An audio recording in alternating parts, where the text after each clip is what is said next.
Da FIAIP Veneto, sono qui in compagnia di Cristina Genovese, delegata regionale di FIAIP Donna. Cristina, vuoi dirci com'è andato l'andamento in questo ultimo periodo di FIAIP Donna in merito alle iscrizioni?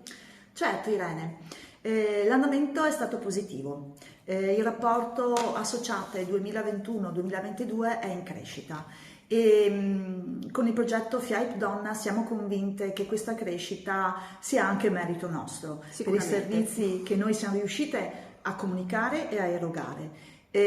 Faccio un piccolo appunto per quanto riguarda la nostra regione in generale. Il Veneto si è classificato al quinto posto nel 2022 per numero di imprese femminili e 1500 sono state le aziende e le professioni che gravitano attorno all'immobiliare che si sono affacciate al mondo del lavoro nel 2022. Beh, ma vogliamo dire anche un'ultima cosa, che FIAIP è l'unica associazione di categoria che al suo interno ha il ramo dedicato alle donne e questo secondo me è un grande orgoglio per noi di FIAIP.